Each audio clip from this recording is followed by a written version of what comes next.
Defensive Rookie of the Year, Femi. Before I read the prices, what is the compass, the guide for betting this award, Defensive Rookie of the Year?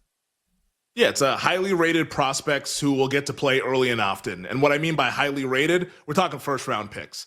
21 of the last 23 Defensive Rookie of the Years were first-round picks. Like the two exceptions were DeMeco Ryans, funny enough, with the Houston Texans, and then Shaquille Leonard, formerly Darius Leonard, with the Indianapolis Colts. Both those guys were like the 35th pick and like the 33rd pick in the draft. So it's like highly rated prospects is how you want to be thinking about this stuff. And also like a really cool aspect of this that I was, when I was doing a lot of the work on D-Roy, I was like, all right, well, like, is there anything in college football that we could have gleaned to transitioning to the NFL? Well, I don't really think there is, but there's something to be said about the schools where these guys played. And by that, I mean Power 4 or Power 5 programs. Like 21 of the last 23 played big-time college football. The two guys that didn't, Sauce Gardner with Cincinnati, they were a group of 5 team his year. They're now in the Big 12, but like when he was there, they were a group of 5 team. They actually made the playoff, a really talented Cincinnati team. And then Shaquille Leonard, who played at South Carolina State. But outside of that, it's a lot of Bamas and LSUs and all these Power 4 schools and Power 5 schools that you think of. So you want guys from big pedigree schools and guys who are high draft picks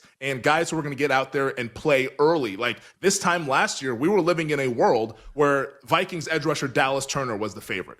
And then the season started, and he was on the bench. I was like, we want to make sure that you're betting on guys that have a chance to play early and often, like we saw last year with Jared Verse. Like Nolan Smith kind of falls into that Dallas Turner category as well from a couple years ago. Nolan Smith was thought of as like, hey, look what he's doing in training camp. Look at all these great plays. And then the season started, and he barely played. Not to say that he can't be a great player. He's turned into a great player, but the Eagles had a bunch of other pass rushers who were ahead of him, so he kind of got the short end of the stick there. So with all that being said, like, let's look at the real deal contenders. I think there's 3 guys who are real deal contenders and probably one on his own tier. Giants edge rusher Abdul Carter, plus 250. We've all seen the videos throughout training camp. We saw the videos from Saturday afternoon.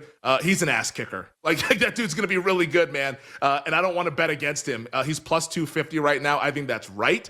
He can definitely win. Falcons edge rusher Jalen Walker is interesting at 9-1. And I say he's an edge rusher because all the reporting out of Atlanta has been that they've been playing him solely at edge rusher. Maybe there's a chance for him to be like a guy that racks up a bunch of sacks, but like I think he's a guy that you have to consider that could potentially win. And then the other guy, I like the other guy better. Edge rusher, I like James Pierce better, just a better price because he's a longer price than Jalen Walker.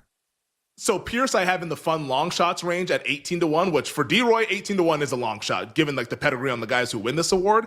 I just want to see it first with Pierce, like how many snaps he's going to play. Is he going to get Nolan Smith? Or is he going to get Dallas Turner, or is he going to actually be out there on the field? Like that's what I want to see. They traded a first-round pick for him. Like he's going to play, even if he sucks, he's going to play. I mean, for sure. But like is he going to play 40% of snaps or 70% of snaps? Because like that stuff matters for D-Roy. For me, in summation though, like I'm not betting. This is the one market that I'm not betting before the season starts because I think the favorite is 100% correct, and I don't want to tie up plus 250 on a guy I've never seen play in a real-life NFL game, even though all indications are he's going to be like a future All-Pro and maybe even like a Hall of Fame trajectory based on what we've seen from Abdul Carter so far.